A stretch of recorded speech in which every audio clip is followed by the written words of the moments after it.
안녕하십니까 여러분.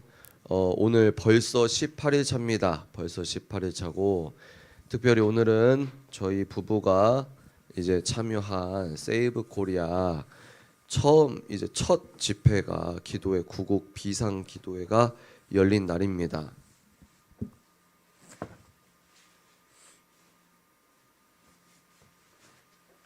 말씀드렸듯이 저는 여기서 여러분 채팅을 안 봐요. 그래서 뭐라고 쓰는지 모릅니다.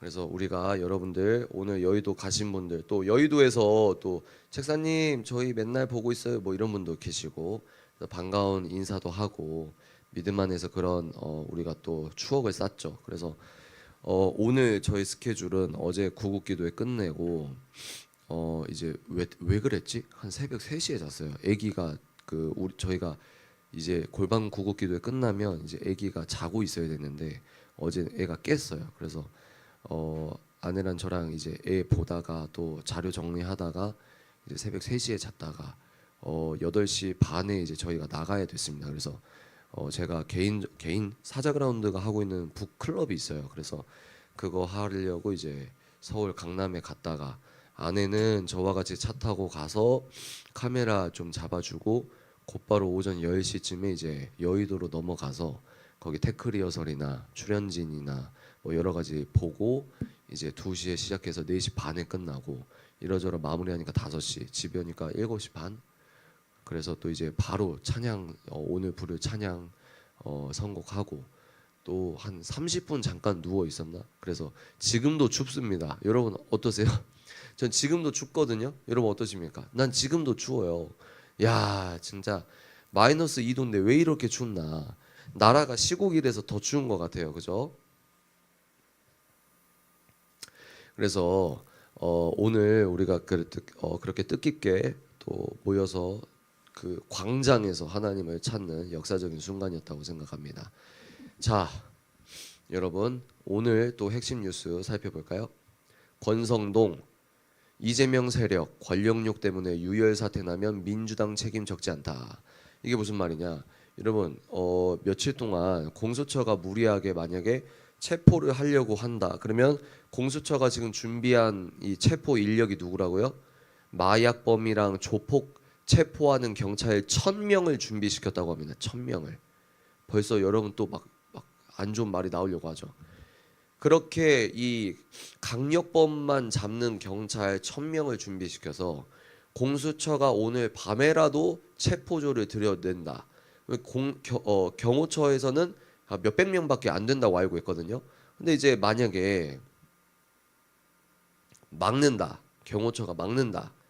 관저에서 막는다. 근데 1000명이 이제 숫자도 많고 그리고 아니 윤석열 대통령이 무슨 범법자입니까? 진짜 미쳤어요 나라가. 이재명이나 그렇게 잡아. 이재명이나 여러분 그래서 그런 1000명을 준비시켜 놨다. 그래서 제가 왜 이 얘기를 드리냐면 이 권성동 원내대표가 왜 이런 얘기를 하는 거냐면 유혈 사태가 날 수 있어요. 여러분 오늘이라도 지금 체포 언제 기간 비공개라고 했죠. 그러니까 판사든 뭐든 지들 맘입니다. 적폐를 청산해야 됩니다. 제가 누누이 말하지만 국민 지지율 더 끌어올려서 이재명 감옥 보내고 저 잡범은 감옥을 보내는 거고 정청래 같은 애도 끌어내려야 되고 유시민도 끌어내려야 되고 유시민이 문재인 정권 때 지들 분리하니까 일단 큰 거짓말 쳐놓고 뭐요? 몇 년 뒤에 유시민 한동훈에 대해서 채널A 기자 얘기할 때 입으로 똥 쌌잖아요. 그 거짓의 형에 휘둘린 그 뇌 녹은 아저씨 있지 않습니까? 근데 이 사람들은 그때 거짓말에 선동당하고 몇 년 뒤에 유시민이 새빨간 거짓말로 국민 속였잖아요. 그거에 대해서 그냥 무지한 거예요. 그냥 지나가는 뉴스일 뿐입니다. 여하간 이거 다 적폐를 청산해야 됩니다. 제대로 된 적폐 청산을 해야 됩니다. 안 그러면 한국 미래가 없다 이 말이에요. 하여튼 왜 이런 얘기를 강하게 드리냐? 유혈 사태가 날 수 있다는 걸 지금 당 내에서도 지금 얘기가 돌고 있다는 거예요. 돌고 있다. 그래서 만약에 체포조가 1000명이 들어갔고 그걸 막는다. 근데 만약에 실탄을 발사를 한다. 그러면 이제 문제가 아주 복잡해져. 이건 진짜 여러분 그게 내란입니다. 내전이에요. 내전. 지금 이게 코앞에 있으니까 원 내에서 유혈 사태 나면 민주당 네 책임이야 이렇게 되는 거예요.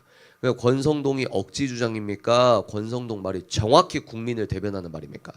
정확히 국민을 대변하는 말이다. 그래서 여러분 오늘 하여튼 여러분 이게 난리가 아닙니다. 우리가 오늘 당장 오늘 새벽에 진짜 체포조 들어가서 누가 죽었다, 누가 경찰이 막 쓰러졌다. 그러면 나라 어떻게 되는 겁니까? 이거 진짜 여러분 공수처 그 공수처장 하나님 역사에서 하나님 두려운 줄 알아야 돼요. 그 공수처장 주님을 만나야 됩니다. 하나님 만나서 벌벌 떨어야 돼요. 어디서 감히 지금 법리적으로 해결도 안 된 거를 지 마음대로 국회의원을 현행범으로 체포한다. 이 난리를 치고 있는 겁니까? 하나님의 영적인 천둥번개가 그 사람 머리 위에 떨어져야 된다. 저는 그렇게 생각합니다.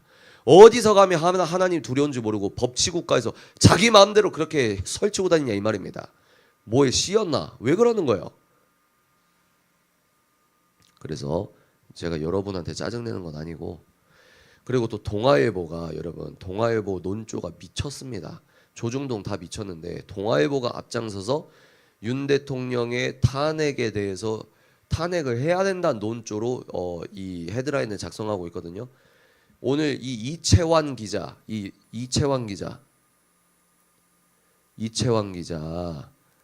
얘가 쓴 기사 좀 나중에 읽어봐야겠네. 얘가 무슨 얘기했어요? 이 동아일보 논조가 그러면은. 근데 이 얘가 뭐라고 제목을 이 기사를 쓰고 제목을 편집국장이 뽑았겠죠? 뭐라고 했냐?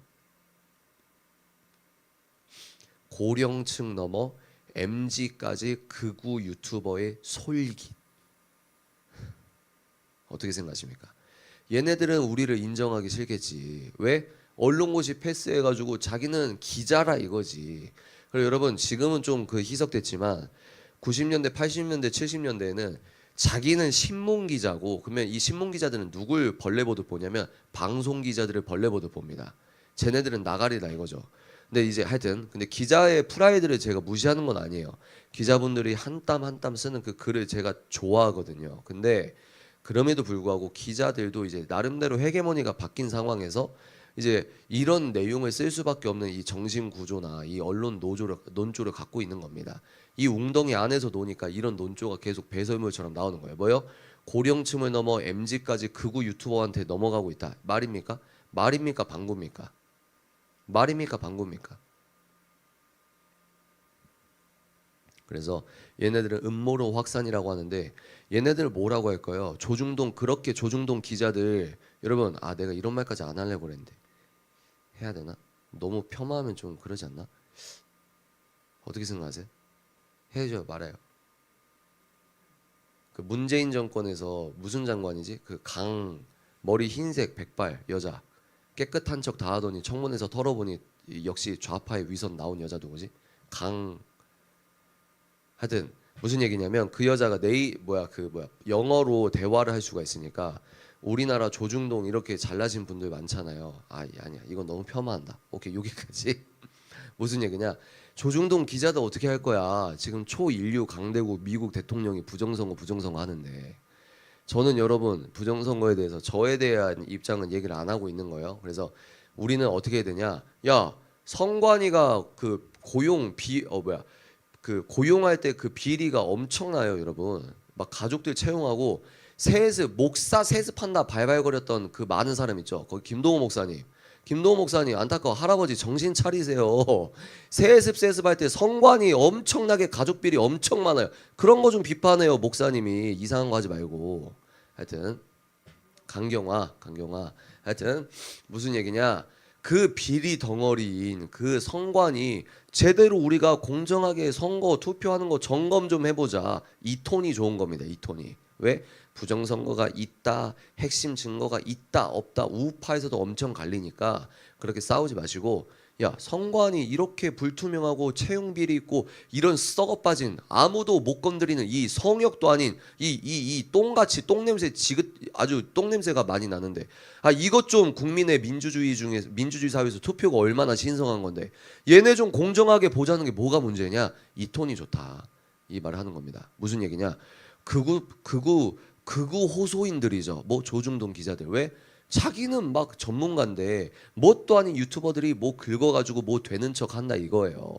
얘네들이 이 뉴 미디어 헤게모니를 인정을 하겠습니까? 자기 밥그릇 뺏기는 건데. 근데 다행히 이 댓글에서는 야, 니들이 제대로 안 하니까 유튜브 보는 거 아니냐 이렇게 되는 거예요. 그리고 이미 세상은 바뀌었습니다. 레거시 미디어가 이제 아무런 힘이 없다? 아니에요. 절대 아닙니다. 그렇게 보면 안 되고, 옛날에는 이 조중동에서 헤드라인 이렇게 제대로 작성하고 MBC에서 9시 뉴스에서 딱 일면으로 때리면은 정부가 바꿨습니다. 그런 권력이 있었어요. 근데 지금은 그런 정도까지는 아니죠. 지금은 제가 이 예전에 앵커였던 분의 이 인사이트를 들을 기회가 있었어요. 그분에게 이렇게 얘기를 해보니까, 그분은 이제 앵커 출신이잖아요. 9시 뉴스 앵커 출신인데, 그분이 이제 얘기를 하는 건 지금은 레거시 미디어가 한 힘이 30% 정도, 그리고 뉴 미디어가 이제 60-70% 정도 되는 거 아니겠는가. 그분도 그런 얘기를 하는 거예요. 제가 말했잖아요. 트럼프는 뉴 미디어가 뽑은 대통령이라니까요. 트위터 일론 머스크가 사가지고 X라고 이름 바꿨죠. X가 만든 대통령이 트럼프라니까요. 얘네들은 둘 중 하나죠. 계속 유튜버들 까면서 본인들 정신적 자위를 하든지, 아니면 뭐요? 이 뉴 미디어에 빨리 뒤늦게 편승해서 이채환 기자도 유튜버 하나 채널 파서 네가 해 그러면 안 그래요? 얘네들은 진짜 지금 나라가 넘어갈 판인데 조중동 정신 차려라. 지금 여러분, 제가 이 실시간 회개합니다. 제가 너무 비아냥거린 것 같아요. 이 혀를 제어를 잘해야 됩니다. 저 같은 사람은 예수님 죄송합니다. 이채영 기자님 죄송합니다. 그래서 제가 너무 이게 이 도끼가 있다 보니까, 결기가 차다 보니까 말도 안 되는 논조에 이거를 보고 열이 받아서 좀 세게 말했는데 죄송합니다. 양해를 구합니다. 제가 치기 어려서 의협심이 조절이 안 됐다. 하여튼 또 다른 뉴스 볼까요? 지금 난리가 난 게 뭐냐? 민주당이 지금 유튜버 고발했죠. 그래서 유튜버 고발은 그 목록에 여러분들 잘 아시는 공병호 TV, 신의 한수, 신남성현대 배인규 대표, 또 그라운드 씨 김성원 대표. 그라운드 씨 같은 경우는 지금 한국에서 가장 핫한 남자예요. 그라운드 씨 김성원 대표, 김채한의 시사이다 이건 모르겠는데, 하여튼 김상진 TV님, 김채한님, 그리고 또 이제 추가로 뭐 민경욱 전 의원님, 이사카 TV 이렇게 명예훼손으로 혐의로 고발할 예정이고, 앞에서 말한 6명은 이제 내란 선전 혐의로 고발하는 이 말도 안 되는 짓을 하고 있다. 근데 여기서 만약에 여러분 다음 주에 저는 뭐랄까 얘네들의 어떤 그 리스트에 제가 있을까요? 저는 없을 것 같기도 하고 그런 생각 안 드십니까? 왜냐면 저는 복음적으로 얘기를 해서 약간 애매한 부분이 있거든요. 근데 예를 들어 이렇게 하면은 아무리 막 담대하게 이제 싸운다 해도 사람이기 때문에 이 심리적 압박을 받을 부분이 있어요. 여러분들이 지켜주셔야 됩니다. 이해가 되시죠? 기도 많이 해주시고 지켜주세요. 그래서 여기서 기독교인도 계시고 뭐 아닌 분도 계시지만 함께 기도하는 겁니다. 그래서 기독교인들 중에서 순혈주의자들이 있어요. 순혈주의자. 이 사람들 어떤 사람들이냐면, 아니 어떻게 기독교인들이 이렇게 하는데 저 사람 할 수 있냐 저 사람 할 수 있냐, 이게 무슨 말이냐. 그 사람들의 논리는 독립운동도 기독교 교리 점검 다 끝난 기독교인들만 모여서 태극기 흔들어야 돼. 그 사람들 프레임에서는 대종교인도 3.1운동 때 태극기 흔들고, 불교인도 3.1운동 때 태극기 흔들고, 무신론자도 3.1운동 때 태극기 흔들고, 샤머니즘에 토테미즘에 빠진 일반 백성들 태극기 흔들면 뭐라고 하냐? 어떻게 나라를 위해서 지금 태극기 흔드는데 저런 무신론자와 샤머니즘 점집에 가는 옆집에 누구누구 엄마랑 같이 태극기를 흔들 수 있냐? 이런 사람들 뭐요? 이런 사람들은 산속에 가서 살아라. 산속에 가서 칡 파가지고 칡 깨물고 먹어서 살아라. 우리가 이 사회 공동체에 대한 개념이 없이, 제가 그런 분들 뭐라고 표현하죠? 물론 기독교 행사면 그렇게 해야 되는 거예요. 근데 우리가 지금 나라를 구하는 거니까 무슨 얘기다 이 얘기냐면, 무신론자고 뭐 우리가 봤을 때 이해가 안 되는 세계관을 견지했더라도 친 대한민국적으로 전면에서 일하시는 분들이 있으면은 여러분이 기도로 함께 애써 주시고 응원해 주시고 애써 주셔야 되라 이 말입니다. 그리고 하나 이제 마지막, 지금 심각한 뉴스가 뭐냐면 민주당이 일반 국민들의 카카오톡을 검열하겠다고 합니다. 명분이 뭐냐? 내란에 동조해 가지고 일반 시민 중에서 내란 선전하면서 카카오톡 그룹 채팅창 하고 뭐하고 그런 애들 내란 선전죄 같이 해야 되려면 일단 봐야 되는 거 아니냐. 여러분 이 정도까지 왔으면 민주당 지금도 지지하는 사람들은 죄송하지만 도덕적 헤게모니는 여러분 생각해 보십시오. 이재명이 당대표인 저 정당을 지지하는데 어떻게 도덕적 헤게모니가 그쪽에게 있습니까? 그런데 지금 뭡니까? 자유민주주의. 여러분 홍콩 애들이 왜 싸웠어요? 홍콩에서 성족이랑 이 홍콩 기 흔들면서 왜 싸웠습니까? 중국에서 야 홍콩에 도망간 간첩들 우리가 송환할 수 있는 법을 제정할 거야. 겉으로는 얼마나 좋아 보여요. 근데 중국 공산당이 간첩이라고 하는 애들의 범주가 높잖아요.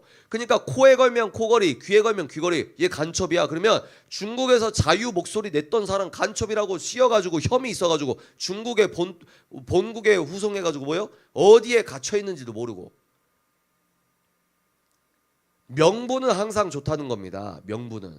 그 사회가 개인의 자유로 함몰시키고 집산주의적인 좌파 공산주의 사회로 가는 그 사회의 특징 중에 하나가 뭐냐면 처음에는 뿔 달고 들이받지 않고 처음에는 명분이 좋다는 거예요.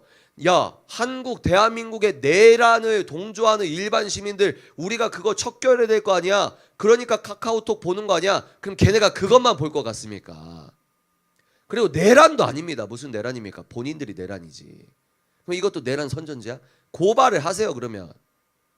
그러면 나는 이제 하은이도 있고 아내도 있는데 어떡하지?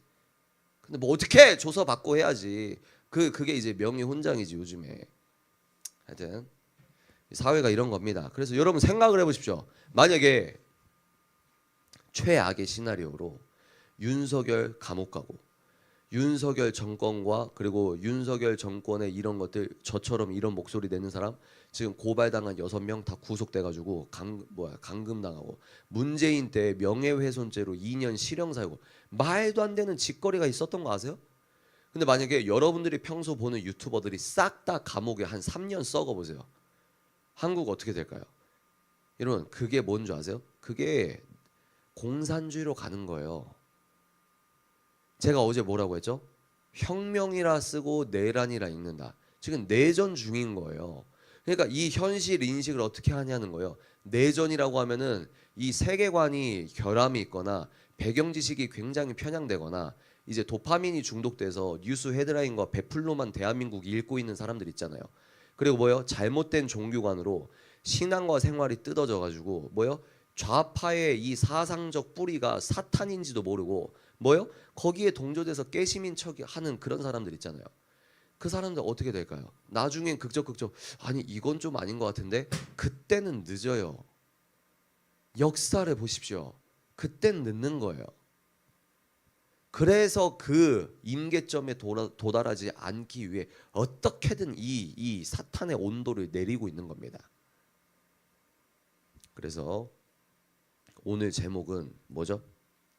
오늘 제목은 여러분 오늘 제가 앉아서 해도 될까요? 앉아서 하겠습니다. 오늘 여의도 찬바람 쐬며 앉아도 되잖아요. 우리 아내 오전 10시부터 6시 반까지 여의도에서 계속 발발거리면서 여러분 큐시트 갖고 여기 오세요 저기 오세요. 그리고 이 영상 보시는 이 분들 중에 오늘 여러분 집행부 텐트 있는데 왜 자꾸 거기로 옵니까? 순서 맡은 사람 아니시면 가세요 하면 가라고. 그리고 목사님 이 영상 보시는 목사님들 중에 이제 여의도에 오셨던 분들 좀 돌아보세요. 제가 목사 아들이니까 목사 아들이기 때문에 목사의 아들로만 할 수 있는 얘기가 있거든요. 제가 아빠라고 상정해서 아빠라고 해볼게요. 아빠 목사님, 목사라는 직업군은 그런 것 같습니다. 평생 하나님 말씀 대언한다고 하면서 마이크 하나 두고 40년 50년 은퇴 전까지 본인만 말하잖아요. 그래서 성도들이 목사님 그래서 어떤 그 여자 목사님이 저한테 이제 나이가 지긋하신 목사님이 뼈 있는 말을 했어요. 무슨 말을 하냐면 목사님들이 힘든 것도 있지만 영광만 받는 직업군 중에 하나라고. 어떤 의미인지 아시잖아요, 목사님들은. 저는 목사 아들로서 노회 끝나고 거실에서 목사님들 모여서 참외 깎고 사과 깎고 거기서 목사님들 하하호호 하는 얘기 어릴 때부터 들었잖아요. 근데 이제 저는 목사님 사랑합니다. 왜냐하면 총회 아빠랑 총회 한번 따라가거나 이러면 목사님 한 수백 명이 찬송가 한번 부르면 그 주의 길을 가는 여기서 주의 길은 성직자와 일반 성도를 나눠놓고 레벨업하고 무슨 성과 속을 나눠놓고 목사님이 영적으로 더 높고 이건 천주교예요. 그런 말이 아닙니다. 그래서 그 십자가 길을 지난하게 걸어가시는 그 목사님만의 영성이 있거든요. 그 목사님들 수백 명 수천 명이 찬양을 부르면 그 찬양만 들어도 눈물이 나는 거예요. 그러니까 저는 목사님을 사랑하는 거예요. 그러니까 이런 목사님의 아들로서 아빠에게 이 잔소리라는 거지. 아빠 목사님 순서를 안 맡았는데 왜 거기 집행부 의자에 앉아 있습니까? 목사님 항상 박수 받고 항상 교회에서 목사님 이래가지고 대접만 받아가지고 좀 바닥에 앉으시면 안 돼요? 여러분 그래서 이 집 여기 보신 분들 우리가 좀 젠틀하게 하자. 젠틀하게. 그래서 아우 기독교인들 아우 상종도 하기 싫어. 이런 사람 은근히 많아요, 여러분. 기독교인들이랑 같이 일하면서 아주 학을 떼는 엔지니어와 스태프들이 많다고요. 그러니까 우리가 그러면 안 된다. 그래서 다음 주에 오실 때는 지도부가 자 여러분 가주세요 그러면 딱 가는 겁니다. 목사님 감사합니다. 와주셔서 감사합니다. 저렇게 가주세요 그러면 또 가는 겁니다. 얼마나 좋아요. 깔끔하고. 하여튼 이런 잡 얘기를 했는데 하여튼 그래서 오늘은 여러분 민주당의 폐악질로 요즘 전향한 기독교인이 반드시 알아야 할 제대로 된 국가관이라는 제목으로 여러분께 말씀을 드립니다. 사람 낚는 어부가 되게 하리라. 저도 베드로의 그 이 고백과 예수님의 사람 낚는 어부가 되게 하리라라고 했던 예수님의 선포에 힘입어 오늘 여러분께 어부가 되었습니다. 오늘 이 제목은 하나 가렸어요. 어떤 걸 가리냐? 이 지금 전향하신 분들은 소위 말해서 우파는 아닙니다. 여러분들 혹시 그분들이 보고 있다는 전제로 상정해서 말씀드리면 여러분들은 우파가 아니에요. 그냥 민주당에서 나온 사람들일 뿐입니다. 그러면 여러분들은 이제부터 내가 그동안 잘못 배웠던 걸 시작부터 완전히 뜯어 고쳐야 된다. 여러분들은 하나부터 열까지라는 개념보다는 첫 단추가 완전히 잘못 끼워졌다. 그래서 여러분들은 이재명을 이틀 전까지 이재명의 민주당 세계관을 포기하지 못했던 것이다. 근데 여러분들이 최근에 탈민주당이죠. 이 사람들은 우파가 아니에요 아직. 탈민주당이신 분들은 어떤 걸 이분들은 처음부터 첫 단추를 깨워야 되냐. 김경률 잘 들어라. 민경우 그분은 이승만 좋다고 했죠. 김경률 잘 들어. 네 아내가 옛날에 아파트 사가지고 반포자이 사가지고 너 좌파였던 애가 반포자이 90억 하는데 그렇게 자본가 누릴 거 다 누리면서 그렇게 까면 됐니? 저보다 나이가 많지만 하여튼 그래서 그런 사람들에게 소위 말해서 문재인 싫다고 나온 사람 그리고 이재명 싫다고 나온 사람 이 사람들은 우파가 아닙니다. 그냥 이재명과 문재인의 폐악질을 싫어서 나온 사람들이지. 이 사람들의 정신개조의 첫 번째 국가관 이 사람들이 제대로 된 국가관을 어떻게 알아야 되냐. 한번 여러분 큰 목소리로 따라해 보십시오. 이승만 대한민국 사람으로서 대한민국 시민으로서 제대로 된 국가관을 첫 단추부터 채워야 되는데 그러면 민주당 이건 아닌 것 같은데 이거 문재인은 아닌 것 같은데 이재명은 아닌 것 같은데 이런 분들 있죠. 그분들 단추 다 푸세요. 지식의 단추 다 푸십시오. 그리고 여러분 첫 번째 단추부터 제대로 채워야 되는데 그게 뭐냐? 국가관이다. 뭐냐? 이승만 건국 대통령을 제대로 알아야 한국이 보인다 이 말입니다. 이승만 건국 대통령을 알아야 여러분들이 대한민국을 안다는 거예요. 그래서 오늘 스토리텔링으로 이틀에 걸쳐서 할 예정인데 제가 이제 이야기꾼이 되어서 그럼 이승만이 누구냐?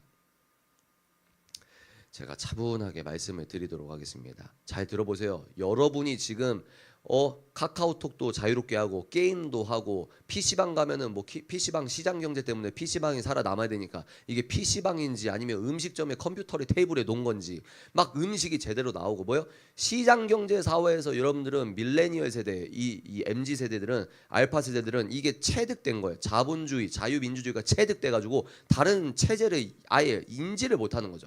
근데 여러분 당연한 게 아니다. 그러면 우리가 뭘 이제 알아야 되냐? 이승만 알아야 되는데 이승만은 어떤 아이냐? 왕족이었다. 여러분이 살고 있는 이 대한민국을 건국한 국부 나라의 아버지가 어떤 사람이냐? 족보를 보니까 이승만의 족보를 쭉 올라가면 이성계 집안이에요. 그건 아셨어요? 이성계 집안이었어요. 이씨잖아요. 그 이가 그 이 맞아요. 그래서 이승만의 아빠는 뭐예요? 조선은 어떤 나라? 족발보쌈의 나라가 아니라 조선은 족보의 나라. 족보의 나라. 이승만 아빠가 맨날 했던 게 뭐냐면 족보를 가져와 가지고 야 우리 집안은 근데 부지하진 않았어요.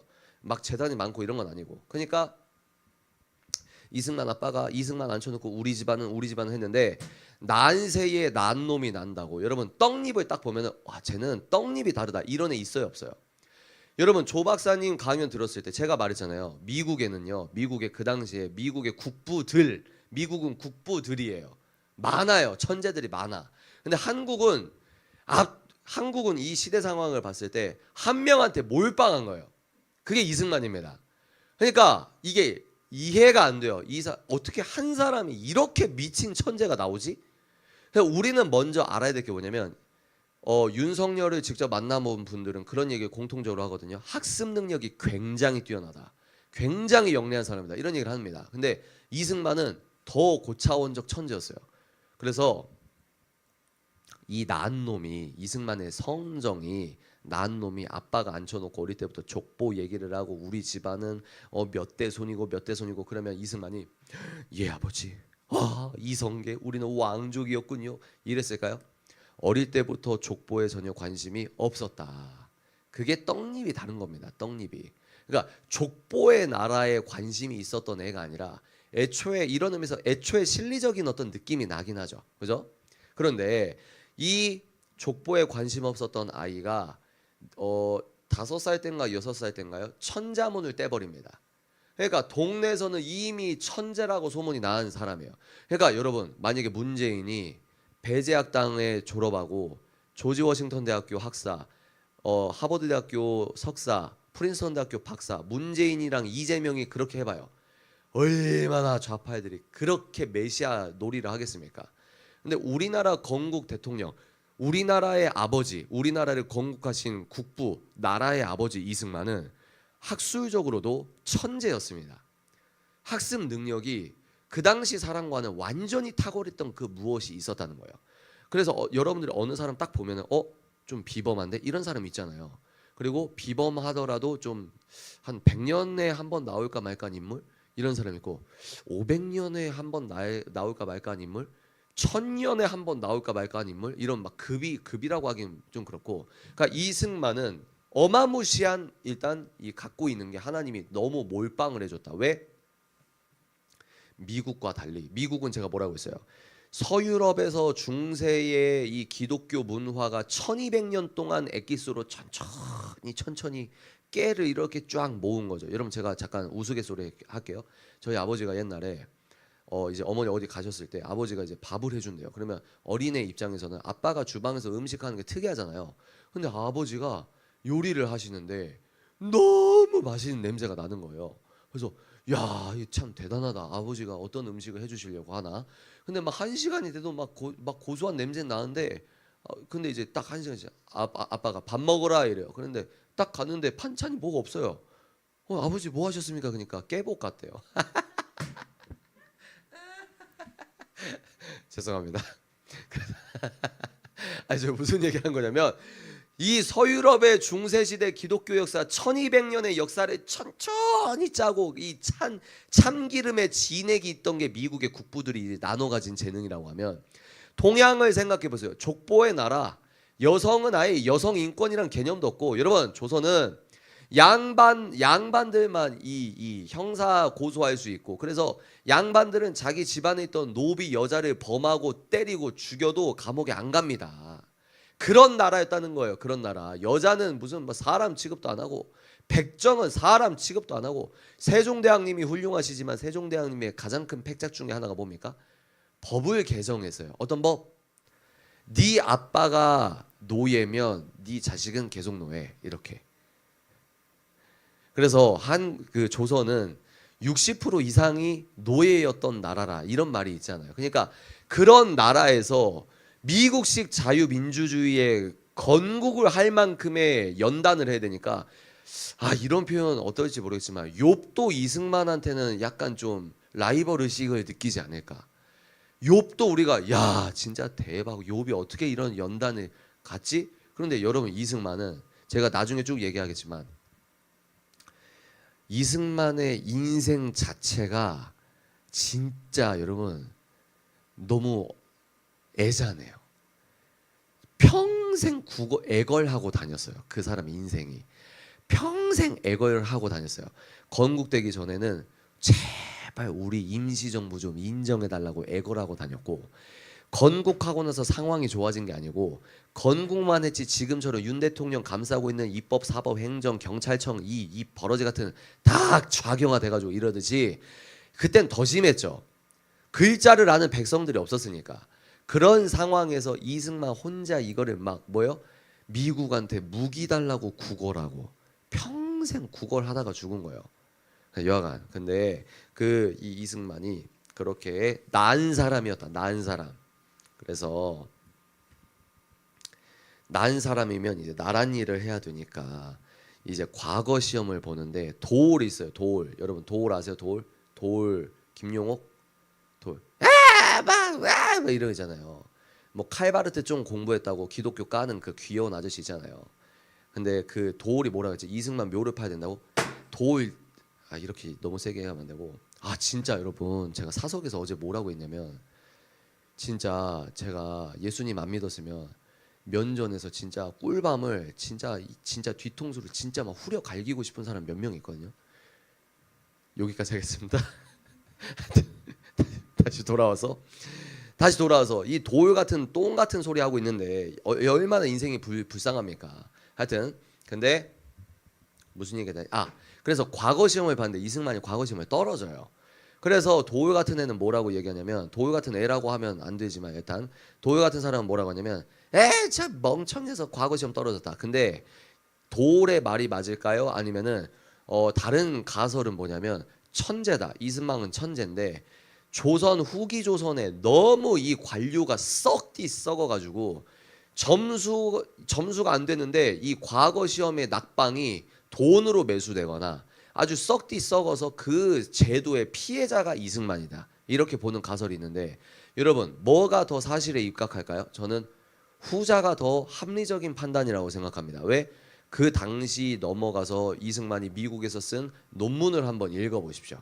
영어 되시는 분들은 프린스턴 대학교에 이승만 의자도 있고 이 기념하는 데도 있으니까 이승만이 썼던 논문을 읽어보십시오. 그게 머리가 다 안 좋은 사람이 쓴 건지. 그러니까 도올은 일종의 막 이승만에 대한 컴플렉스지 사실은. 도올 너 이 방송 보고 있니? 나이가 많은데 너라고 해서 미안하다. 야 너 이승만 컴플렉스 그만 가져라. 니랑 비교가 안 돼. 그냥 도올 니는 이렇게 하라고 막 무술하시라고. 차이나 JTBC에서 강연하고 그렇게 사시라고. 그러니까 이런 사람들이 적폐로 청산이 돼야 된다 이 말입니다. 하여튼 이승만 다시. 그래서 과거 시험에 떨어져서 막 이승만이 여러분 과거 시험 떨어지면 좋아요 싫어요? 그래서 이승만이 과거 시험 떨어져서 막 우울해하고 있는데 이승만의 친인척 중 한 명이 뭐라고 얘기했냐? 승만아 배제학당 가자. 저기 영어 가르쳐 준대. 거기서 이승만이 배제학당? 이렇게 된 거예요. 그래서 이승만이 어머니에게 허락을 받고 어머니와 약속을 합니다. 그러니까 이승만은 배제학당에 들어갔을 때 그러니까 미국인 선교사가 세운 학교죠. 그리고 배제학당의 커리큘럼이나 그때 당시 학구 수준이 이 가르치는 이 교육 수준이 굉장히 수준이 높았다고 합니다. 그러니까 질 좋은 그러니까 교육열이 아주 높은 선교사님이 오신 거죠. 치과 의사 아들, 누구 아들, 아주 소위 말해서 잘 배우신 분들이 하나님의 음성 듣고 한국에 넘어온 겁니다. 그래서 배제학당에 가는 이유가 영어를 배우려고 갔다. 영어를. 그래서 어머니에게 근데 예수교라는 걸 전하니까 어머니와 가기 전에 약속을 했다. 어떻게?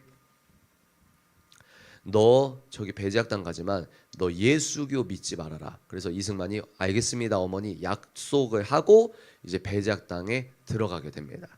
그런데 제가 아까 뭐라고 했죠? 천재다 바보다? 천재다. 그래서 이승만이 들어가고 배제학당 들어가서 6개월 만에 어떻게 되냐? 미국인들의 보조 교사로 채용이 됩니다. 그래서 미국인 교사들에게는 한국어를 알려주고 그리고 한국인들에게는 이제 영어를 이제 알려주고 이렇게 되는 거죠. 그래서 제가 읽은 책에 의하면은 처음 받은 그 달러로 받은 거예요. 첫 알바 금액을. 참 이것도 난 놈이죠. 달러로 받고 그거를 이제 부모님께 보여드리니까 집안이 다 놀라 자빠졌다. 그러니까 그만큼 특출했다는 겁니다. 특출했다. 그래서 이 이승만이 거기서 종업을 해요. 종업을. 그 종업을 할 때 지금은 학교가 너무 많지만 그때는 이제 백인 애들이 선교사라는 사람이 그 이제 학교에서 이 가르치는데 뭘 가르치나 이런 마음이 드니까 이 당시에 배제학당 종업식에 VIP석이 있는데 거기에 고종이 앉아 있고 왕족도 앉아 있고 영의정 좌의정 뭐 얼마나 왔는지 모르지만 국내 VIP가 다 온 거죠. 근데 이제 배제학당 종업식에서 학생 대표 종업 연설을 누가 했냐? 이승만이 하는데 영어로 해요. 그래서 그때 완전히 주목을 받는 거예요. 뭐요? 그러니까 이런 거죠. 유튜브에서 여러분들이 유튜브 보다가 딱 알고리즘에 의해서 누가 떴어. 그래서 눌러봐. 근데 야, 얘 누구야? 이렇게 되는 거야. 이렇게. 고종과 그 고위 관료들이 야, 쟤 누구야? 그러니까 난놈이라 난놈. 애초부터 이 엄청난 관심을 받은 이 뭐랄까 어떤 핵이라는 거죠. 핵. 그래서 이승만이 그 배제학당에서 예수교 채플도 드렸지만 이 감옥에 갇힐 때 예수님을 만나지 그 전에는 예수님에 대해서 기독교에 대해서 부정적이었습니다. 근데 이승만이 제가 이제 지나가는 말로 얘기했죠. 이때 당시에 뭐에 눈을 떴냐면 뭐에 눈을 떴다고요? 자유민주주의에 눈을 떠요. 배제학당에서. 그러니까 왕족의 나라, 족보의 나라, 민비와 고종 쟤네들이 조선 이 나라를 생각하는 게 아니라 지들 가문만 어떻게든 빌어붙어 먹으려고 러시아에 붙어 먹었다가 청나라에 붙어 먹었다가 뭐요? 또 미국에게 붙어 먹으려고 하다가 이 국운이 지금 흔들흔들 거리고 있을 때 서양 선교사를 통하여 뭘 배우게 되냐? 서구 문명에 눈을 뜨게 되는 겁니다. 서구 문명은 제가 뭐라고 했죠? 자유민주주의라고 했죠. 자유민주주의는 다른 말로 기독교 보수주의입니다, 여러분. 그래서 기독교 보수주의 테두리 안에서의 왼쪽을 이제 좌파라 이 건강한 왼쪽이라고 할 수 있는 건데 우리는 지금 서구 문명, 자유민주주의, 기독교 보수주의를 부수려고 하는 쪽을 왼쪽이라고 착각하고 있는 거다. 여하간 그래서 이승만이 정치적 자유에 눈을 뜨고 거기서 이제 학교에서 배운 게 이 정치적 자유 눈을 뜨니까 저도 의협심이 많아가지고 30대 중후반인데 왜 이렇게 이 의협심이 꺼지는 좀 꺼져야 되는데 왜 이렇게 안 다듬어지는지 모르겠어요. 그래서 책사가 책사인 건지 모르겠지만 이승만도 학교에서 이제 자기들끼리 서클 만들어서 토론 대회도 하고 또 신문도 발행하고 그래서 한국의 최초의 주간일보 말고 뭐죠? 매일 하는 걸 뭐라 그러죠? 지금 일간 한국 최초 일간지 신문을 이승만이 그때 이렇게 기자 활동을 했거든요. 그러면서 뭘 얘기하냐? 국민들에게 계몽 운동을 한 거죠. 그럼 저기서 고종이 시퍼렇게 눈을 뜨고 있네. 왕이 눈을 뜨고 있는데 왕의 나라가 아니라 백성의 나라에 대한 이야기를 하면 왕이 좋아요, 안 좋아요? 그래서 독립협회 만들어서 신민회 어디 막 이렇게 들어보셨죠? 독립운동 하실 때 다 이승만이 걸쳐 있는 거예요. 거기서 이제 뭐랄까 영모에 가담했다는 이 쿠데타에 가담했다는 이 죄목으로 체포가 됩니다. 체포가 되는데 감옥에 들어가는데 거기서 그냥 갇혀 있으면 선교사님이 탄원서 넣고 꺼낼 가능성이 굉장히 커요. 이승만은 떡잎이 다 달라서. 근데 이승만이 거기서 같은 죄수로 들어온 이 독립운동가 2명과 함께 탈옥을 합니다. 탈옥을 하는 과정에서 이 6발 들어가는 총 있죠. 그 탈옥을 하는 과정에서 이승만이 죽인 건 아니고 같이 도망갔던 그 과정에서 이제 그 간수를 죽여요. 우리로 말하면 죄수가 공무원을 총으로 쏴 죽인 겁니다. 그래서 한 명은 중국 쪽으로 도망갔다고 하고 이제 근데 또 잡혀요 또. 이제 이놈들은 이제 그냥 탈옥수까지 되는 거니까 굉장히 무거운 징벌이 되는 거죠. 그러니까 무조건 사형입니다. 그래서 한 명은 갔고 그리고 이승만과 다시 잡혀온 사람 중에 한 명은 사형을 죽었어요. 그래서 그 사람이 가면서 승만 형제 우리의 뜻을 이루어 주시오. 그래 이승만이 감옥에서 잘 가시오 이랬대요. 그러면서 이 형장의 이슬로 이승만도 사라질 것 같았는데 그때부터 이승만이 갇힌 감옥이 한성 감옥이에요. 한성 감옥, 서울을 옛날에 한성이라고 했잖아요. 서울 감옥에 갇혔는데 죄송하지만 조선에 인권이라는 개념이 있어요, 없어요? 없죠. 조선에 인권이라는 개념도 없는데 죄수들의 인권이 있겠습니까? 그래서 한성 감옥이 뭐 더러운 건 말할 것도 없고 그때부터 신체적 고문이 시작되는데 여러분 너무 뜨한 사건이 뭐냐면 이승만을 담당했던 고문관 있죠. 이승만 체포되기 전에 이승만이란 대립각을 세워서 이승만은 고종 반대편에 있고 고종편에 고종편에 빌어붙어서 이승만과 엄청난 대립각을 세운 사람이 감옥에서 이승만을 고문을 했어요. 그러니까 우리로 말하면 지금 앙숙이 누구죠? 앙숙이 누굴까? 그러니까 이 윤석열이 체포가 됐어요. 근데 이재명이 윤석열을 고문을 하는 거죠. 그래서 그 신체적 고통 가운데 이승만이 거기서 엄청난 고통의 시련 가운데 감옥에서 하루 내내 여러분 1시간만 우리가 고문을 당해도 너무 끔찍하죠. 생각하기도 싫죠. 근데 하루 내내 고문을 받는다고 생각해 보세요. 진짜 죽기 직전까지 간다고 해 보십시오. 얼마나 힘들었겠어요. 이게 뭐죠? 목에 매는 거 뭐죠? 칼? 그걸 차고 얼마나 힘들어요. 밥이 제대로 나옵니까? 거기가 뭐 따뜻하기나 합니까? 인권이 어디 있습니까? 몇 년 동안 감옥에 갇혔냐? 5년 7개월을 감옥에 있었어요. 5년 7개월을. 예? 5년 7개월 이 책에서 제가 차례를 낸 거예요. 그래서 그렇게 감옥에 있을 때 그 고통 가운데 이승만이 기도를 합니다. 그때 생각이 나는 거예요. 체포일 시간에 배웠던 그 예수, 그 하나님. 그래서 기도를 합니다. 하나님, 이 나라를 살려주십시오. 그때도 나라를 위한 기도를 하는 거죠. 나라를 살려주십시오. 근데 이제 선교사님들은 계속 고종한테 5년 6개월 동안 7개월 동안 왕한테 선교사님이 탄원서를 썼어요. 이 승만에 얘가 잘 몰라서 그런 겁니다. 제발 도와주십시오. 이렇게 빼주십시오. 이렇게 또 뭡니까? 이승만이 한성 감옥에서 영어 까먹지 말라고 선교사님들이 면회해가지고 이승만한테 영어로 된 신약 성경 그리고 영어로 된 매거진 잡지 이런 거 넣어줬단 말이에요. 까먹지 말라고. 그러면서 5년 6개월을 보냈는데 그 감옥에서의 티핑 포인트가 뭐냐면 그 감옥 안에서 인격적 하나님을 만납니다. 이게 중요한 거예요. 예수쟁이들은 이 포인트가 중요한 겁니다. 우리에게. 왜? 예수쟁이들은 예수의 영이 있는 사람들은 이 인격적으로 하나님을 만났다는 게 무슨 말인지 알거든요.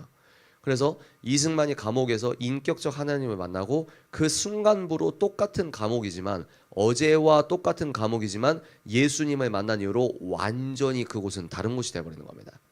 그래서 그 전까지는 미국의 선교사님들이 조선인들 제대로 전도한 사람 한 명도 없었거든요. 근데 이승만이 조선인을 약 30여 명을 넘게 전도를 시켜버립니다. 어디서? 감옥에서. 근데 그 감옥에 이승만과 같이 갇혀있던 사람들은 어떤 사람들? 정치범, 사상범. 무슨 말입니까? 엘리트들이 갇혔다 이 말이에요. 그래서 그 감옥은 곧바로 한순간에 교회가 돼버린 겁니다. 그리고 간수장에게 허락받아서 뭐 간수장 아들 딸들도 개인 교습도 해주나? 그러니까 거기가 또 간수장 허락받아서 책들도 이렇게 책꽂이로 만들어서 감옥이 교회가 되고 감옥이 도서관이 된 거예요. 그러니까 거기에서 사상범들 같이 모여가지고 예배를 드리는 예배자들이 된 겁니다. 그러니까 하나님의 역사를 보시라는 거예요. 하나님의 역사를. 그래서 그렇게 혹독한 수감 생활을 하다가 이제 조 박사님이 얘기하셨죠. 거기에서 자기가 영안사전을 번역하고 있었어요. 몰래 영안사전을 쓰고 있다가 러일 전쟁이 터졌다. 근데 이제 책마다 달라요. 러일 전쟁이 터졌기 전이냐, 러일 전쟁이 터졌다는 소식을 듣고냐, 약간 좀 다른데 러일 전쟁이 터졌다는 얘기 듣고 이승만이 직감을 한 거예요. 조선은 또 강대국 사이에서 난리가 나겠구나. 내가 지금 이럴 때가 아니다 싶어서 영안사전 번역을 그만두고 그때 쓴 책이 독립정신이란 책입니다. 여러분, 민주당 싫어서 지금 나오신 분 첫 단추부터 제대로 끼워야 되는 국가관을 알려면 어떻게 되는 줄 아세요? 곧바로 교보문고 들어가서 독립정신을 구매하십시오. 그걸 읽어보세요. 본인이 얼마나 무지했는지를 구구절절 깨닫게 될 겁니다. 우리나라를 세우신 나라의 아버지라고 하는 국부 이승만이 직접 청년 때에 그 5년 7개월 동안 사형수로서 근데 그 안에서 예수 그리스도를 만난 예수의 영으로서 또 자기가 그 해박한 지식으로서 이 조선인들 불쌍해서 독립 정신을 가져라고 하면서 자기가 유언처럼 쓴 책이에요. 왜냐하면 자기가 죽을 줄 알았으니까. 그 책을 안 읽어보고 대한민국을 산다? 독립 정신은 무조건 읽으셔야 됩니다. 우리 이승만 국보가 쓴 책을 읽어야 돼요. 그래서 대중적으로는 독립정신과 한국교회 핍박이라는 책을 썼습니다. 이 두 권은 읽고 죽어야죠. 한국 사람이.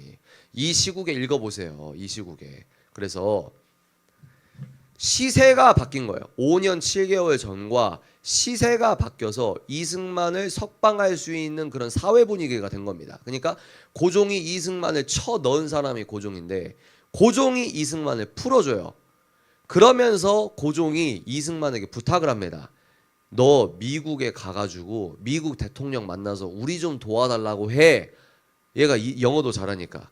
그래서 이승만이 고종의 편지를 받고 선교사님들이 너 돌아오지 마. 너 돌아오면 죽는다. 이런 마음이 있었겠죠. 아니면 얘가 너무 해박하니까 얘 키워야 된다. 이런 마음이 있었겠죠. 그래서 선교사님들의 추천서 18통이라고 하는데 그게 진짜 맞는지 모르겠지만 선교사님의 추천서 18통을 갖고 고종의 편지를 갖고 이제 미국으로 들어가게 된다는 거죠. 그래서 미국으로 가서 고종의 밀사로 미국으로 가서 그때 미국의 대통령이 아마 시어도어 루즈벨트인가 그럴 겁니다. 그래서 미국의 대통령을 만나서 얘기를 해요. 이러이러한데 이 조선을 좀 지켜주십시오. 조선의 나라를 이렇게 일본의 폐악질을 이렇게 해주십시오 했는데 미국 대통령이 그냥 뭐라고 해야 되지? 정치적으로 약간 우리가 사람을 대화를 해보면 이 사람 마음이 움직이거나 마음이 안 움직이거나 느낌이 오잖아요. 근데 약간 수사적인 어떤 대화 태도로 그냥 외교적인 대화 수준으로 이승만에게 그렇게 얘기하고 갔어요. 근데 나중에 20년 뒤에 이제 블랙박스 확 이 판도라의 상자 꺼내듯이 미국의 어떤 기자인가요? 확 꺼내버렸어요. 그 비밀 문서에 뭐가 있었냐? 사실은 이승만이 시어도어 루즈벨트인가요? 그 미국 대통령을 만나기 8일 전에 그 대통령이 일본과 밀약을 해버립니다.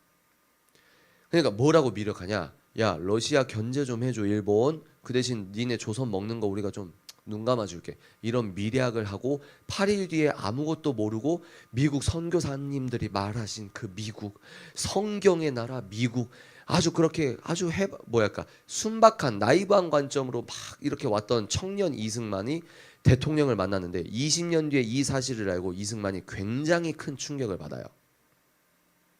그게 자기 몰래 만난 그 밀약을 테프트 가스라 밀약 들어보셨죠? 가스라 테프트 밀약 그게 그거예요.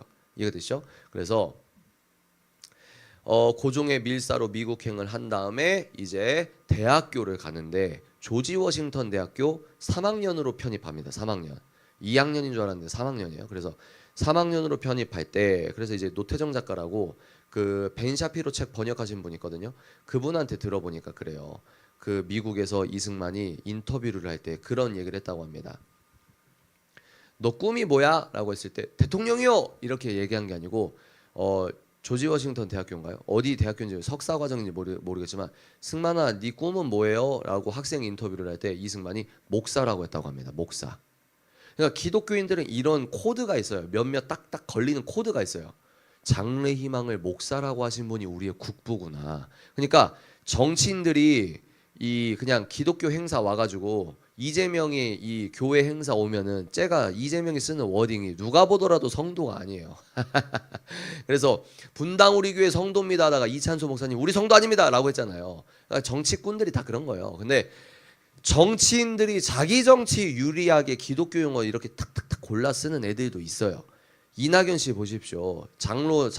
어느 안수집사인가 장로를 하는데 민주당에 여러분 기독교인 얼마나 많은데요. 집사, 안수집사, 장로, 권사 얼마나 많은데요. 근데 차근법 저러고 있는 거 아닙니까?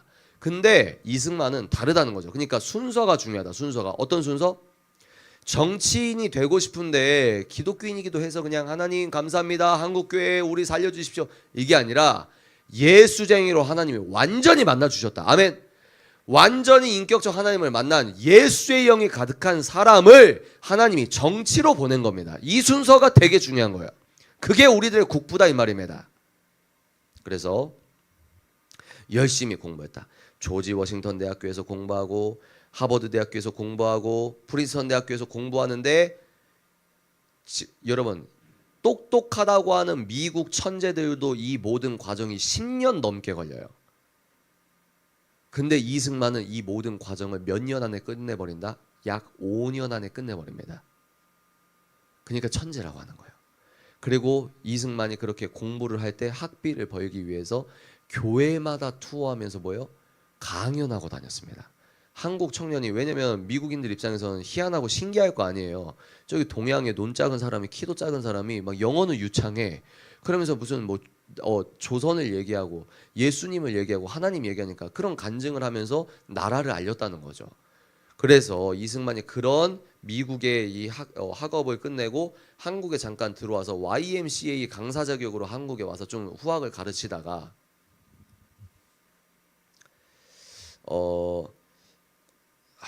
어디까지 얘기해야 되나? 그래서 여러분 그렇게 가르치다가 이승만이 이제 임시정부로 빨리 넘어갑시다. 1919년에 어떤 운동이 벌어졌죠? 만세 만세. 이승만의 3.1 운동, 건국 운동이 이렇게 벌어졌어요. 이승만의 건국 운동에 죄송합니다. 잠이와가지고 그 만세 운동을 벌어져서 한국의 시류가 바뀝니다. 그때 대통령이 누구? 우드로 윌슨. 근데 여러분 우리와 급이 다른 게 이승만인데, 이승만의 프린스턴 대학교 갔을 때 이승만 논문 지도 교수가 누구였냐? 우드로 윌슨이었습니다. 우드로 윌슨. 우리가 알던 그 민족 자결주의 우드로 윌슨이 이승만의 지도 교수였어요. 그래서 이승만을 되게 예뻐했습니다. 근데 나중에는 정치 노선이 달라요. 왜? 우드로 윌슨은 우생학에 심취했던 사람이에요. 진화론을 믿었던 사람이고, 서구 문명사를 보면 우드로 윌슨은 굉장히 안 좋은 대통령입니다. 근데 이승만은 하나님의 안에서 대한민국 건국하려고 하고 이러니까. 근데 접점은 있죠. 민족 자결주의라는 접점은 있을 수 있는데, 우드로 윌슨이 나중에는 이승만 부탁을 잘 안 들어주려고 하거든요. 여하간 근데 이제 우드로 윌슨과도 그런 인연이 있고, 근데 우드로 윌슨이 민족 자결주의니 뭐니 해서 1919년에 진짜 전 지구적으로 야 이러다가 우리 독립할 수 있는 거 아니야? 라고 하는 바람이 엄청나게 붑니다. 그래서 한국도 기독교인이 중심이 되어서 3.1 운동을 기획하고, 유관순 누님의 애국운동은 여러분 복음 아니면 설명이 안 됩니다. 그러니까 기독교인들이 주축이 되어서 3.1 운동을 전개하고, 그 이후에 임시정부가 3곳이 생겨요. 한국에. 3.1 운동 끝나고 야 이러다 진짜 나라 만들 수 있는 거 아니야? 그래서 어디 생기냐? 소련 쪽에 하나 생기고, 한성 임시정부가 있고, 그리고 여러분 잘 아시는 상하이 임시정부가 있었어요. 그래서 이 3개의 임시정부가 있다고 하면 국제사회에 야 우리 임시정부 인정 좀 해줘 라고 하면, 너네 임시정부 어딘데? 그러면 미안한데 우리 3개야. 그러면 완전히 국제사회에서 안 그래도 옵저버로만 참관할 수 있는데 안 끼워주니까. 그래서 일단은 공적으로 임시정부가 하나가 돼야 된다. 그래서 그 임시정부를 하나로 만들려고 하는 엄청난 통합운동의 주축이 됐던 분이 제가 알기로 안창호 선생님입니다. 근데 이분들은 그때까지 그 시대 1920년대 이 시대 사람들은 뭘 몰랐냐? 조선, 후조선, 대한제국 사람들도, 지식인이라고 하는 사람들도 몰랐고, 전 지구적으로 유럽의 지식인과 북미 지식인 다 몰랐을 때 이 사람들이 뭘 몰랐냐? 공산주의가 얼마나 끔찍한 사상인지 이때 당시엔 사람들이 잘 몰랐어요. 그래서 나중에는 이제 상하이 임시정부로 통합이 되죠. 상하이 임시정부의 초대 대통령으로 누굴 뽑았다? 이승만. 그래서 이승만이 임시정부의 초대 대통령이고, 그리고 이제 총리를 누구 놓냐? 공산주의자를 놔요. 그러면 이게 여러분 이 임시정부가 제대로 돌아가겠습니까? 그래서 이제 그때는 이승만이 미국에 있었는데 요 상하이에서 이승만을 뽑은 거예요. 그리고 이제 이승만한테 당신 우리 임시정부 대통령인데 당신 와야 될 거 아닙니까? 하고 이승만이 이제 한국에서 YMCA 활동하다가 다시 미국으로 가나 그렇습니다. 근데 이제 이 미국에서 외교전을 벌이고 있다가 이승만이 그 한 임시정부의 편지를 받고 그래서 이제 임시정부로 와요. 대통령이니까 초대 대통령이니까. 근데 올 때 조 박사님 말한 게 그거예요. 이승만이 미국에서 올 때 이승만은 그때 현상금이 어마무시했던 사상범입니다. 잡히면 죽어요. 그래서 하와이에서 만난 친구 중에 이승만은 그러니까 천재인 동시에 인싸예요. 요즘으로 말하면 인스타그램 친구가 5만 명. 친구가 5만 명. 그래서 왜 이렇게 친구가 많아요? 근데 그 친구 다 엘리트고 꼭 다 필요해. 하나님께서 그렇게 쓰신 거죠. 그래서 하와이에서 어떤 친구가 장례 그 사업을 하나 봐요. 그래서 중국인들 시신 있죠. 중국인들 시신을 중국 본토로 보내는 그 배가 있어요. 이승만이 현상 수배범으로 잡히면 끝이니까 이승만이 임시정부 대통령이니까 가긴 가야 되는데 그래서 중국인들 중국 노동자들 시체 그 관짝에 같이 들어가서 태평양을 건너고 중국으로 들어가는 겁니다. 근데 중국에 딱 들어갔는데 어떻게 되냐? 여러분 생각을 해보세요. 제가 촌놈이에요. 촌놈. 저는 미국에서 공부도 못했고 영어도 못해요. 근데 이제 사이판 한 번 가보고 2번인 가보고 하와이 가보고 미국 본토 못 가고 캐나다 가보고 근데 제가 캐나다 밴쿠버에 갔는데 저는 딱 보면 건축 기법을 되게 좀 이렇게 좋아하는 편이거든요. 야, 이 캐나다의 건축 기법을 보고 캐나다 밴쿠버 공공도서관이 너무 멋있게 생긴 거예요. 그러면서 제가 그 공공도서관 옥상 야외 옥상 올라가서 그 이 전경을 보면서 어떤 생각이 들었을까요? 그 아주 힘들게 일하셨던 그 훌륭한 독립투사들처럼 야, 주님, 한국에 내가 빨리 돌아가서 이 자유민주주의를 알려야겠다 이럴까요? 이게 1번, 2번. 그 전경을 보면서 야, 진짜 돈만 있으면 여기 눌러 앉고 싶다. 몇 번? 2번.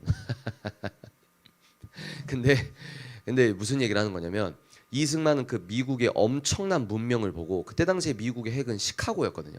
하여튼 근데 이제 미국의 이 선진 문물을 보고 또 자유민주주의의 그 핵심 미국의 국부들의 내용들을 전문적으로 공부했던 이승만이 중국에 딱 오니까 죄송하지만 말이 통할까요? 안 통할까요? 절대 안 통합니다. 그리고 또 무슨 총리가 이동인가요? 총리가 또 무슨 뭐 공산주의예요. 그러니까 이게 뭐 임시정부라고 했는데 이승만이 그때 굉장히 큰 실망을 했다고 나오거든요. 결국 이승만이 다시 미국으로 들어가는 이 여차저차 들어가요. 그렇게 들어가고 나서 해방이 되기 전까지 약 30여 년 동안 조선 땅을 못 밟았던 겁니다. 근데 이 우리의 국부는 얼마나 이 정말 멋진 사람이냐면 사내 대장부예요. 그래서 어떤 분의 강연을 들어보면 싸움도 잘했다 뭐 이런 말도 있거든요.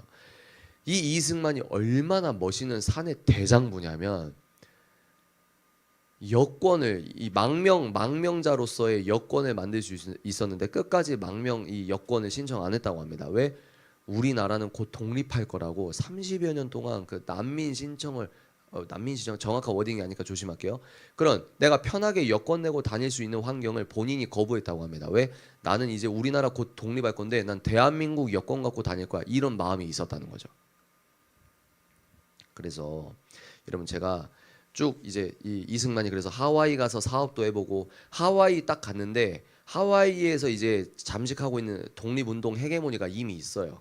그래서 이승만이 딱 보니까 너무 말이 안 되게 독립운동 준비해요. 뭐? 지금 국제 정세도 모르고 일본은 무슨 100만 대군의 제국주의여서 미국과 맞짱 뜰 만큼의 힘이 있고 이 국제 정세를 전혀 모르는데 열심만 갖고 뭐요?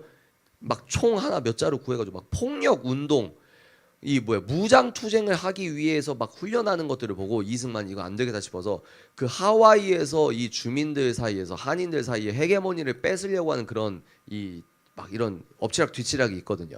그러면서 하와이에서 학교도 세웠다가 또 뭡니까? 또 이런 운동 하려고 했다가 안 됐다가 연세대에서 이승만 학술 서적을 보면은 하와이에서 이승만이 하다 안 돼가지고 나중에는 뭐 사업도 해요. 근데 되겠습니까? 나란히 하려고 하나님이 준비하시는 사람이 사업적 재능이 있겠어요? 또 그것도 안 되고 그러면서 이승만의 소위 말해서 제 표현으로 사도 바울의 17년 반과 같은 시기가 있어요. 그래서 그 당시에 이승만 얼굴을 보면은 좀 그 얼굴에 깊이감이 있다고 할까? 여러분 그 사진 꼭 보세요. 고독함이 있어요 얼굴에. 그러니까 뭔가 무거워. 왜 무겁냐? 생각을 해보세요. 1919년 민족 자결주의로 이때 독립 좀 할 수 있다고 생각했는데 언제 해방이 됐죠? 여러분 해방과 독립은 다릅니다. 우리는 1945년 독립을 한 게 아니라 해방이 된 거예요. 해방이 언제 됐어요? 1945년. 1919년과 1945년 약 35년 동안 그러니까 독립이 된다 했는데 35년 동안 안 됐다고 생각해 보십시오.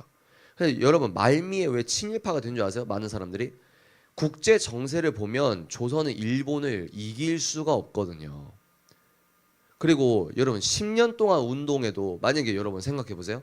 지금 한남동 관저에 가는 거는 한 일주일, 2주일이잖아요. 근데 이재명의 민주당의 패악질이 35년 동안 이재명 대통령이 됐다고 생각해 보세요. 그러면 현실에 타협하는 사람 분명히 나옵니다. 그러니까 이승만도 그 얼굴에 깊은 고뇌와 고독함이 있어요. 눈이 깊어요. 얼굴 표정이 고독함에 그 진지한 무게감이 있습니다. 얼마나 고독하게 뭐요?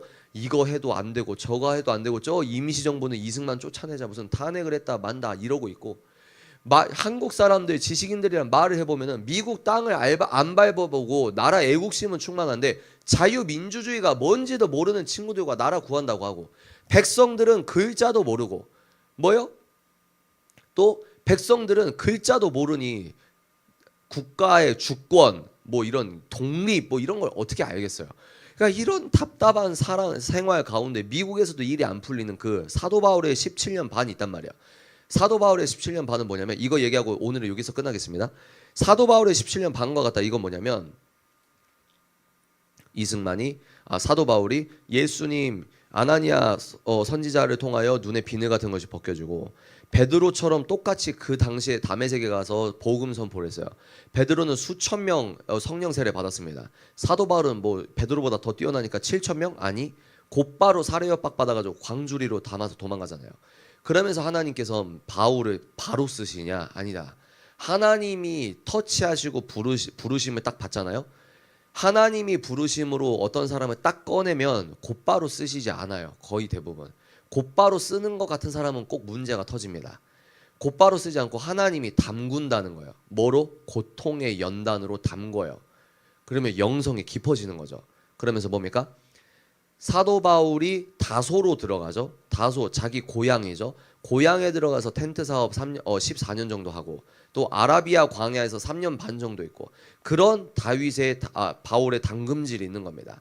그리고 때가 되니 바나바가 찾아와서 안디옥으로 같이 갈래? 이러면서 사도 바울을 하나님이 하나님의 카이로스 때가 되기 때문에 사도 바울 준비 다 됐다 이거죠.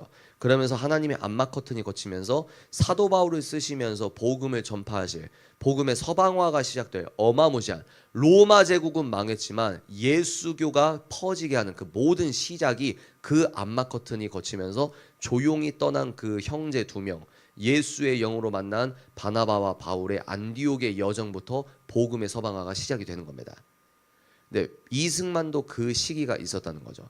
그래서 이승만이 이 약 30여 년 동안 고생을 하다가 이 마지막에 이 하나님의 카이로스 때가 가까워질 때 이승만이 뭘 쓰냐면 가만 보니까 저 미국 놈들은 일본을 너무 좋아하는데 일본이 어떤 애들인지를 몰라도 너무 모른다는 거죠. 이승만이 봤을 때는. 그래 이승만이 뭐라고 했냐? 야 미국아 니네 일본 누군지 몰라? 우리가 일본 잘 알거든. 야 일본은 니들 반드시 친다? 이랬다는 거예요. 반드시 친다? 근데 그 책이 나오자마자 이 동아일보 아까 누구 기자예요? 기자들은요 기사 뒤에 숨어 있어서 이런 친구들은 이름과 얼굴을 공개를 해줘야 돼요. 유튜버들만 이름과 얼굴 공개해서 이런 압박감을 받는 게 아니라 이 친구들도 자기들이 쓴 글에 책임을 져야 되니까. 그러니까 고령층 넘어 MZ까지 극우 유튜버의 솔깃 이것처럼 뭡니까? 이승만의 책을 일본 내막기라는 책을 보고 미국 지식인들이 저 이승만 할아버지 똑똑하다니까 무슨 말도 안 되는 소리 하고 있어. 왜? 그때 당시엔 미국과 일본이 사이가 굉장히 좋았거든요. 근데 이승만의 논조는 그거예요. 야 니들은 일본 모르지? 우리 일본한테 35년 동안 일제 강점기를 겪고 있거든. 누구보다 일본을 잘 알거든. 쟤네들은 니네 뒤통수 쳐. 니네 뒤통수 쳐. 근데 그 책이 출간되고 처음에는 그렇게 극우 취급을 받다가 그 책이 출간되고 몇 달 뒤? 3달 뒤인가요? 6개월 뒤인가요? 그 책이 출간되고 몇 달 뒤에 진주만 사태가 터지는 거예요. 그래서 이승만이 쓴 책이 초대형 전국적 미국의 베스트셀러가 되고 이승만은 해안을 가진 미국의 지식인이 되는 겁니다. 그 전까지는 돈도 없어가지고 친구가 너무 불쌍해서 야 이 집에서 살고 있어 이러면서 막 그렇게 전전하다가 그때 인세 좀 받아가지고 워싱턴인가요? 벽돌집 하나 샀다고 합니다. 벽돌집 하나 사면 안 됩니까? 독립운동하는 사람은 뭐 맨날 가난하게 살아야 돼요? 여기서 잠깐 또 잔소리 좀 하겠습니다. 여러분, 이 얘기는 나중에. 그러니까 독립운동 하면서 인세 받아서 살 수도 있지. 뭐 평생 가난하게 살아야 돼요? 여간. 그래서 뭐 넓은 집도 아니에요. 하여튼 그래서 일본이 쳐들어가고 미국이 눈을 뜨고 이게 뭐야? 그래서 미국의 맞짱 뜬 별로 안 되는 나라 중 하나가 일본이거든요. 미국은 자기에게 맞짱 뜬 애들 짓밟거든요. 근데 존중은 해줘요. 하여튼 이런 게 있어요. 하여튼 근데 이제 미국에서 그런 사건이 터지고 이제 2차 세계대전에서 미국이 본격적으로 참전을 할 때 이승만이 딱 국제 정세에 보니까 독립군으로 싸우는 우리 대한민국이 어떻게 이 미국이 무조건 이길 건데 이 세계대전에서 미국 편에서 싸워야 승전국의 어떤 그 떡고물이라고 할까요? 우리나라에게 좋겠다 해가지고 미국 국방부에 있는 자기 친구에게 계속 말해요. 야, 니네 일본이랑 싸우지. 근데 니네들은 일본인, 조선인 구분 못하지. 우리는 일본이 딱 보면 알거든. 그러니까 우리를 비밀 군대로 좀 훈련 좀 해서 우리 써 계속 그랬거든요. 결국 진짜 씁니다. 훈련을 해요. 조선인들 모아가지고 미국에서 훈련을 시켜줘요. 그래서 그 친구들이 이제 일본에 투입돼서 첩보 활동을 하기 직전에 일본이 망하게 되는 겁니다. 그래서 일본이 이제 항복을 하고 한국은 뭐예요? 자기 힘으로 독립을 얻은 나라가 아니고 강대국들의 이 전쟁 가운데 이제 우리의 뜻과 달리 이제 해방이 된 거죠. 그래서 해방과 독립이 다릅니다, 여러분. 그래서 해방이 되고 난 뒤에 이제 이승만이 미국에 있다가 해방이 될 즈음에 한국에는 남한 쪽에는 엄청난 공산주의 거목이 있어요. 그게 누구다? 박헌영이라는 사람이 있습니다. 그래서 그리고 또 뭡니까? 그 당시에는 백성들이 무지하니까 뭐 다 나눠 쓰자, 다 우리의 거다 이러면 다 좋잖아요. 그러니까 이 사람들이 공산화되고 친사회주의적, 친공산주의적 여론이 아주 팽창했을 때 이승만이 서둘러서 뭡니까? 한국에 당도하게 되는 겁니다. 그래서 1945년까지, 그러니까 이승만이 1875년에 태어났어요. 1875년부터 지금 1945년까지 이승만이 어떤 활동을 했는지 아주 대략 일부로 말씀을 드리는 겁니다. 제가 이 얘기를 왜 하죠? 여러분들 민주당을 나왔다고 해서 여러분이 우파가 아니에요. 친대한민국 세력이 되려면 첫 단추부터 내가 지적으로 회개하고 완전히 내가 틀렸구나 철저히 회개하고 첫 단추부터 바로 끼워야 되는 거예요. 그 첫 단추가 뭐다? 이승만 국부다. 그래서 우리가 1945년까지 오늘 공부했습니다. 그래서 우리가 30분 남았는데 이제 마무리하도록 하겠습니다. 30분 남았어요. 우리가 열심히 기도를 할 텐데 이승만 이야기를 저보다 더 전문적으로 하신 분이 많아요. 그래서 여러분들 그런 책들 읽어보시면 되고, 제가 지금까지 한 얘기는 김용삼 대기자님이 쓰신 이승만의 네이션 빌딩이라는 책을 스토리텔링을 해드리는 겁니다. 그래서 여러분들이 이 얘기를 듣고 뭘 해야 되냐면 지적인 회개를 해야 돼요. 만약에 이 얘기를 처음 듣는 분은 내가 그동안 뭘 했을까? 여러분, 제가 김영삼 기자님 이 책 있잖아요. 그 이승만의 네이션 빌딩을 8주 코스로 독서 멘토링을 했거든요. 근데 그리고 온라인으로 독서 멘토링하고 토요북 클럽으로 오프라인에서도 했는데 진짜 이 청년분들 중에는 그 내용을 듣고 막 얼굴이 먹먹한 거죠. 막 눈물을 흘릴 만한 거죠. 왜? 내가 그동안 너무 몰랐다는 거예요. 여러분, 근데 1945년까지 했잖아요. 해방되고 나서 한국에서 그때부터 난리가 나는 거예요. 뭐? 너희들은 자유민주주의 세울 수 있는 역량이 없잖아. 그 팩트예요. 내가 기분 나쁜 것과 팩트는 다른 겁니다. 5천년 동안 족보의 나라에서 세뇌당한 사람들이 어떻게 자유민주주의 나라를 뿅하고 세웁니까? 그러니까 뭐요? 강대국이 대신해 줄게. 이게 슬프고 비극 아닙니까? 그러니까 뭐요? 그 유명한 찬탁 반탁. 그러면서 공산주의 애들은 또 지령받아가지고 바로 찬탁으로 돌아서고, 그 3년 반 동안 미군정이 들어섭니다. 한국에. 미군정 시기에 이승만이 미군정이나 빌어붙어가지고 미국 편들고 제국주의 빠가 됐냐? 절대 아니다. 오히려 미군정과 그리고 뭐요? 6.25 전쟁 때나 미국 정부는 이승만을 제거하려고 실질적으로 그런 비밀 회의를 했단 말이에요. 이승만이 너무 눈에 가시니까. 왜? 이승만이 왜 눈에 가십니까? 청년 이승만이 해맑게 시어도 루즈벨트 가가지고 그냥 성경적인 관점만 갖고 외교를 했는데, 외교가 얘네들의 미국은 성경적 나라이긴 한데, 국제정세는 윤리가 아니라, 국제정세는 기독교 교리가 아니라 국제정세는 철저히 실리로 움직이는구나. 강대국들이 약소국을 팔아먹을 수 있는 거구나. 그러면서 실리적 외교에 눈을 뜬 겁니다. 그래서 미국이 왜 이렇게 이승만을 암살하려고 하고 이승만을 척결하려고 하고 그런 회의를 워싱턴에서 몇 번이나 하냐? 왜? 이승만은 미국도 아니고 일본도 아니고 소련도 아니고 중국도 아니고 북한도 아니고 오직 대한민국의 국익으로 인해 움직였기 때문에 강대국이 얘가 상대가 안 되는 거예요. 근데 이승만은 영어도 잘하고 정치술에 능하고 30년 동안 35년 동안 국제정세 전문가인데, 그래서 뭡니까? 저 초강대국 미국과 해방이 되고 나서 미군정 3년 반 동안, 그리고 건국하고 나서 6.25 전쟁 동안 한미 상호 방위 조약을 체결하기 직전까지 이승만 혼자, 소위 말해서 트럼프가 혼자 트위터에서 영어로 이렇게 트위터 정치하듯이 이승만이 혼자 영어로 인터뷰하고 영어로 칼럼 쓰고 미국과 전 세계 상대로 외교전한 겁니다.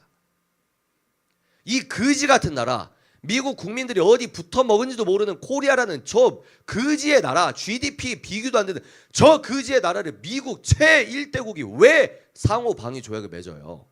여기에서 이승만이 미친 천재다? 이거는 자연주의적이죠. 우린 뭘 볼 수 있습니까? 여러분과 제가 이렇게 한미 상위 방위 조약으로 이런 식의 자유와 예수를 마음껏 예배할 수 있도록, 그 뒤에 마라나타 플랜에 우리나라가 어떻게 쓰임받을지 모르지만 이 모든 플랜을 아시는 하나님이 이승만의 은사를 주신 거예요.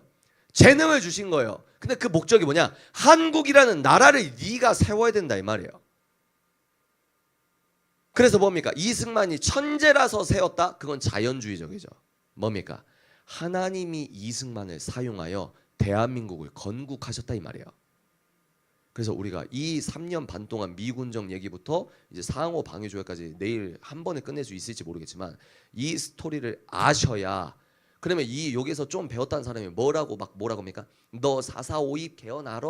너 이승만이 뭐 어떻게 했는 줄 알아? 알아요 이것들아. 저는 좌파에서 말하는 이승만도 알고 우파에서 말하는 이승만도 알고 성경적 관점으로 이승만을 해석했는데, 님들은 하나만 알잖아. 이 세뇌 당한 사람들아, 정신 좀 차려라. 니들이 그렇게 이승만 학살자라고 말할 수 있는 그 위대한 표현의 자유가 이승만 국부가 만들어 준 겁니다.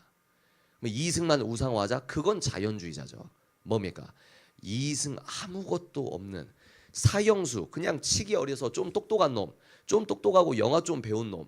근데 치기 어리게 독립운동하다가 사형수, 그냥 재수없게 타로 가다가 걸려가지고 그냥 형장에 있을 될 애를 고통 가운데 감옥에서 만나주시고.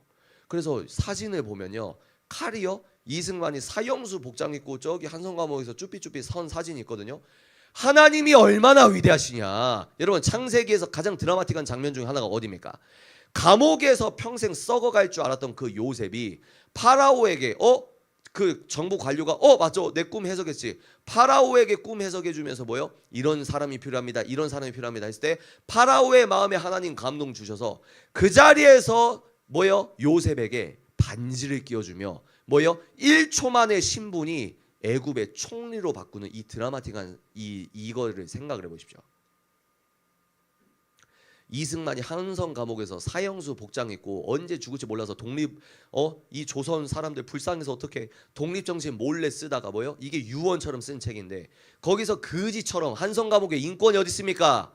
거지처럼 찍은 사진. 근데 살아계신 하나님께서, 요셉을 그렇게 바꾸신 하나님이, 동일하신 성삼위 하나님께서 몇 년 전에 사형수로서 한성 감옥에서 썩어진 그 사진 찍었던 이승만이 2년 뒤에 하버드, 3년 뒤에 하버드 석사 사진 찍게 하는 거예요. 아멘이십니까? 그 사진이 동일한 하나님의 역사다 이 말이에요. 그러면 이승만 띄워주려고? 아니, 하나님이 왜 그런 요셉의 역사를 이승만의 역사로 죽어갔던 사형수 사진에다가 나중에 프린스턴 박사학위 찍는 그 사진 자체가 하나님의 기적 아닙니까? 비기독교인들은 아무리 이런 얘기를 해도 모르시잖아요. 근데 기독교인은 알잖아요, 이게 영적으로 어떤 의미인지. 그래서 제가 뭐라고 했습니까? 대한민국 역사에는 반드시 하나님의 오른편이 있다고 말씀을 드리잖아요.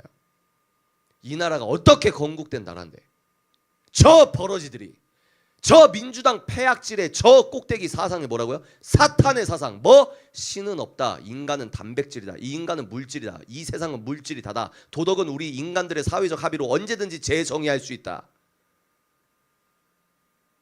생명과 죽음은 하나님의 소관인데 뭐요? 이제 죽는 것도 내 마음대로 죽는 것도 인권이야 이러면서 안락사 소파 들여오자. 이게 인권이다. 이 사탄의 바벨탑을 쌓고 있는데 어떻게 가만히 있습니까? 한국은 지금 총성 없는 내전 중이라 이 말이에요. 그래서 여러분들 이 흐름을 보시고 첫 단추 어떻게?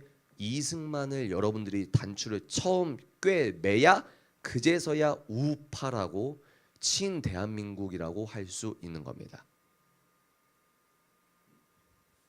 그래서 우리가 뜨겁게 기도하길 바랍니다.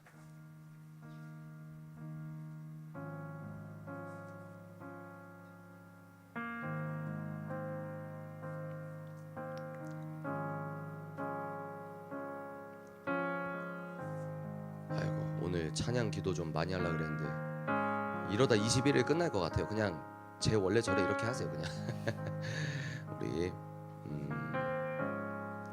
하나님의 사랑을 주만 바라볼지라 찬양을 하도록 하겠습니다. 여러분, 한국사 멋있어요 안 멋있어요? 하나님 한국 세우시는 스토리 멋있어요 안 멋있어요? 여러분 잘 생각하세요. 줄 잘 서세요. 인본주의로 줄 서면요, 여러분 그런 인본주의적 관점으로 민주당 세계관으로 보면요, 여러분 그 세계관 그대로 가면 여러분 다윗이 아니라 압살롬 편에 설 사람들입니다. 예수님과 함께 십자가 달린 예수님 보고 눈물 흘리는 편이 아니라 예수님 침 뱉는 편에 서 있을지 누가 합니까? 역사에는 반드시 하나님의 오른편이 있다는 겁니다. 우리가 하나님의 사랑을 사모는 자 찬양하고 뜨겁게 기도하겠습니다. 기도하실 분 지금부터 기도하셔도 됩니다.